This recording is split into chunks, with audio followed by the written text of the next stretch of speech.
दुनिया की सबसे ऊंची चोटी जहां पर पहुंचने के लिए डेथ जोन से गुजरना पड़ता है, जहां बहुत सारे लोगों की death heart failure and oxygen ना मिल पाने की वजह से हो जाती है। मगर समझ नहीं आता फिर भी हर साल इतने लोग इस एवरेस्ट पर फतह हासिल करने के लिए क्यों चले आते हैं। आखिर इस चोटी पर ऐसा क्या है कि लोग अपनी जान की भी परवाह नहीं करते। वैसे अभी तक आपको समझ आ ही गया होगा कि हम किसकी बात कर रहे हैं। जी हाँ, आप सही समझे, हम बात कर रहे हैं दुनिया की सबसे ऊंची चोटी माउंट एवरेस्ट की। वैसे क्या आपने कभी सोचा है कि दुनिया के सबसे ऊंचे पर्वत की चोटी से दुनिया कैसी दिखाई देती होगी? तो चलो आज हम आपको बताते हैं, मगर उसके लिए आपको हमारी वीडियो को एंड तक देखना होगा। चलिए शुरू करते हैं। नेपाल और तिब्बत की खुम्बू वैली में लोकेटेड दुनिया का सबसे ऊंचा पर्वत है माउंट एवरेस्ट, जिसकी ऊंचाई लगभग 8,849 मीटर है। यह कितना ऊंचा है इसका अंदाजा आप इस बात से लगा सकते हो कि दुबई की सबसे ऊंची बिल्डिंग बुर्ज खलीफा को अगर एक के बाद एक रखा जाए तो इसकी ऊंचाई 11 बुर्ज खलीफा के जितनी है। माउंट एवरेस्ट हजारों साल से दुनिया के लिए अट्रैक्शन का पॉइंट बना हुआ है। दुनिया का सबसे ऊंचा शिखर होने की वजह से दुनिया भर से आकर लोग इसके शिखर तक पहुंचने की कोशिश करते रहते हैं।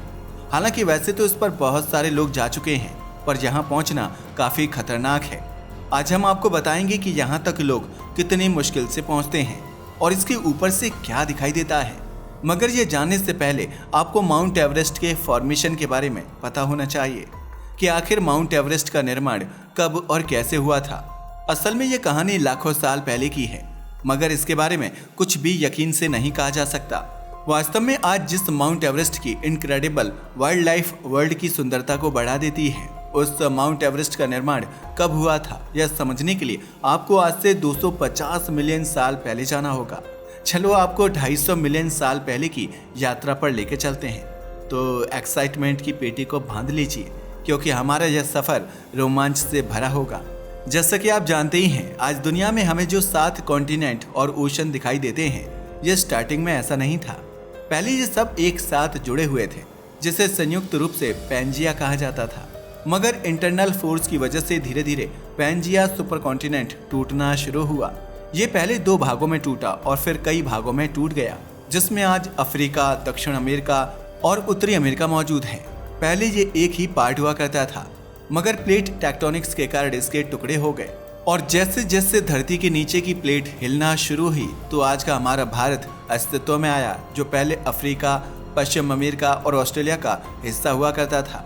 भारत के यूरेशिया की तरफ जाने ने पैंजिया से टूटकर बने एक प्राचीन महासागर को बंद कर दिया।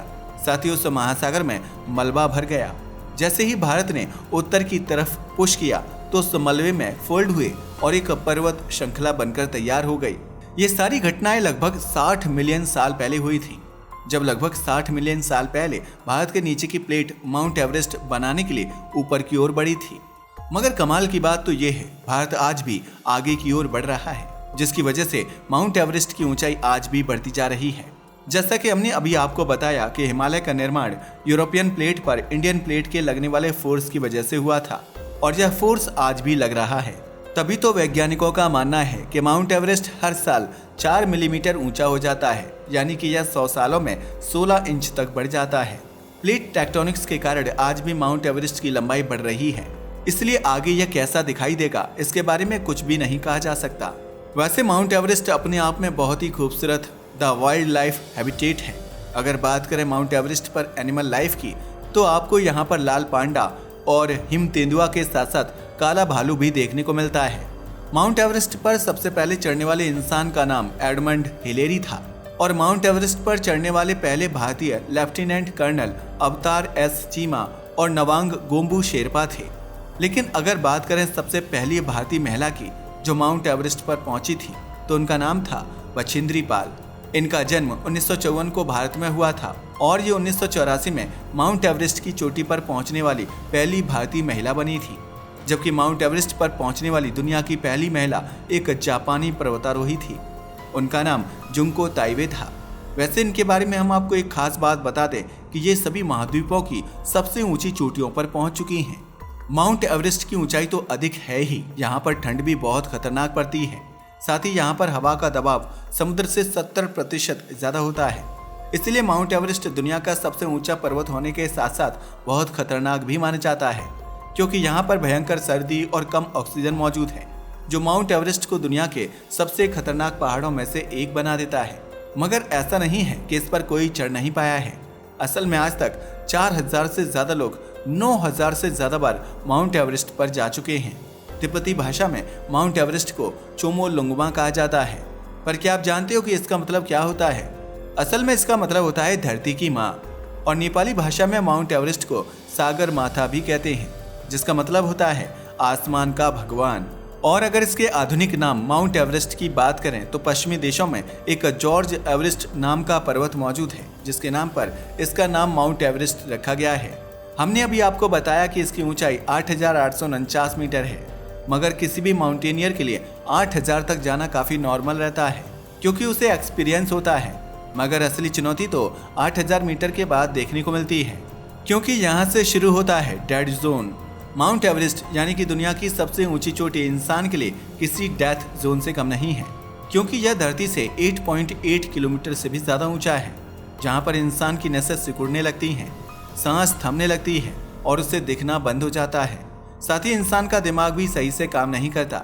इस डेथ जोन की शुरुआत 8,000 मीटर से होती है, क्योंकि यहाँ आपके शरीर को कम ऑक्सीजन मिलती है, जिससे हर मिनट इंसान का शरीर मरने लगता है और अगले 800 मीटर की चढ़ाई करते करते लोगों की फैसला लेने की शक्ति भी खत्म हो जाती है।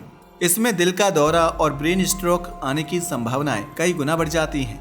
और ऐसा हम यूं ही नहीं कह रहे, बल्कि माउंट एवरेस्ट पर चढ़ चुकी डॉक्टर सोनाबर्ग ने बताया था कि माउंट एवरेस्ट की चढ़ाई के दौरान ऐसा लग रहा था जैसे उनका शरीर धीरे धीरे मर रहा है और वह डेथ की ओर जा रही हैं। डेथ जोन का अंदाजा आप इसी बात से लगा सकते हो कि 2019 में एवरेस्ट पर चढ़ने के लिए एक साथ 250 पर्वतारोही गए थे, इसलिए चोटी पर जाकर उतरने के लिए एक लंबी लाइन लग गई थी।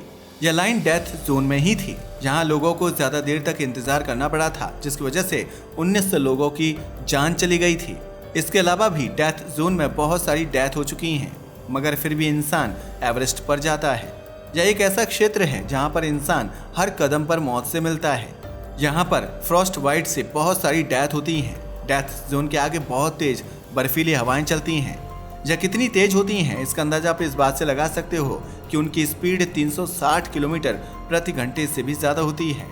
यहाँ तेज बर्फीली हवाएं एंड कम ऑक्सीजन माहौल को और भी ज्यादा भयानक बना देती हैं, जिसके कारण बहुत सारे लोगों की डेथ हो जाती है। यही वजह है कि जब पर्वतारोही माउंट एवरेस्ट पर चढ़ते हैं तो उन्हें रास्ते में बहुत सारी डेड बॉडीज मिलती हैं।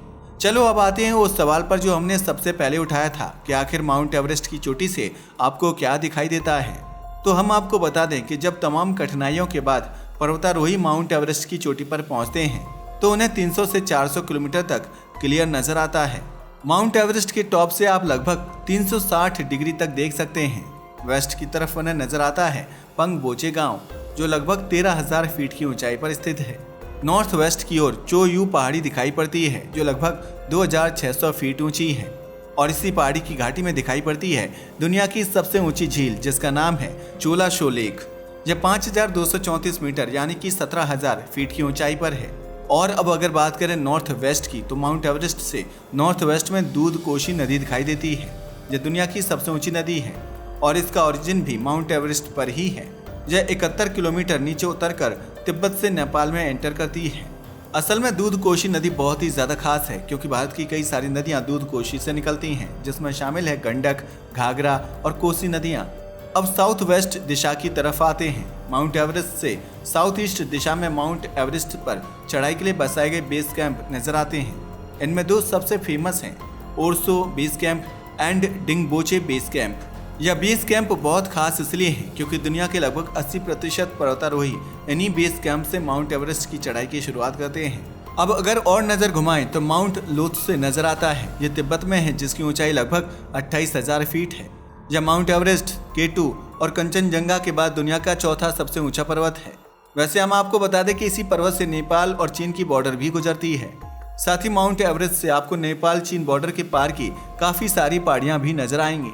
साथ ही अगर आप माउंट एवरेस्ट से साउथ दिशा में देखोगे तो आपको हिमालय की दूसरी ऊंची चोटियां भी नजर आएंगी। यहाँ से आपको खुम्बू ग्लेशियर भी नजर आता है। इसी खुम्बू ग्लेशियर से नेपाल और तिब्बत की नदियां उत्पन्न होती हैं और इसी के साथ सागरमाथा नेशनल पार्क भी बसा हुआ है। असल में इस नेशनल पार्क को हिमालय की वाइल्ड लाइफ को कंजर्व करने के लिए बनाया गया है। सागरमाथा नेशनल पार्क के पीछे माउंट मकालू भी नजर आता है। तो चलो, ये तो हुई माउंट एवरेस्ट के ऊपर से दिखने की बात। अब हम आपको माउंट एवरेस्ट की चढ़ाई के दौरान की कुछ ऐसी चीज बताते हैं जिन्हें देखकर आपको बहुत दुख होगा। माउंट एवरेस्ट, जिसे धरती का स्वर्ग कहा जाता है, बहुत ही खूबसूरत है। यहाँ मौजूद इकोलॉजी इतनी सुंदर है कि आपका मन आने को भी नहीं करेगा, मगर इस जन्नत से भी सुंदर जगह को भी इंसान ने गंदा करने में कसर नहीं छोड़ी है। असल में माउंट एवरेस्ट पर चढ़ने के लिए हर साल हजारों लोग आते हैं और ये अपने साथ प्लास्टिक और कचरा भी ले जाते हैं। वास्तव में हम ऐसा इसलिए कह रहे हैं क्योंकि हर साल हजारों की तादाद में आने वाले लोग यहाँ काफी कचरा छोड़कर चले जाते हैं। एक रिपोर्ट से पता चला है कि माउंट एवरेस्ट पर लगभग 50 टन कचरा जमा हो चुका है, जो दूर से भी दिखाई देने लगा है। यहाँ खाली बोतल, प्लास्टिक बैग जैसे बहुत कचरा दिखाई देता है। हालांकि 16 टन कचरा हटाया जा चुका है, मगर अभी भी यहाँ काफी कचरा मौजूद है। यही वजह है कि एनवायरमेंटलिस्ट का मानना है कि अगर माउंट एवरेस्ट पर कचरा ऐसे ही बढ़ता रहा तो यह इसके इकोलॉजिकल सिस्टम को बिगाड़ सकता है, जिसका प्रभाव दुनिया के इकोलॉजिकल बैलेंस पर पड़ेगा। वैसे हम आपको बता दें कि अगर हिमालय का इकोलॉजिकल बैलेंस बिगड़ा तो यह दुनिया भर के लिए काफी मुसीबत खड़ी कर देगा, क्योंकि जैसा कि आप जानते ही हैं कि यह भूकंप प्रभावित जोन में आता है और यहाँ आए दिन भूकंप और भूस्खलन आते रहते हैं। तो अगर प्रकृति के साथ छेड़छाड़ की तो इनकी संख्या भी बढ़ सकती है। आपका माउंट एवरेस्ट के बारे में क्या ख्याल है? अपनी राय को हमें कमेंट करके बताना ना भूलिएगा। साथ ही अगर आपको हमारी वीडियो पसंद आई हो तो इसे लाइक और हमारे चैनल को सब्सक्राइब करें। धन्यवाद।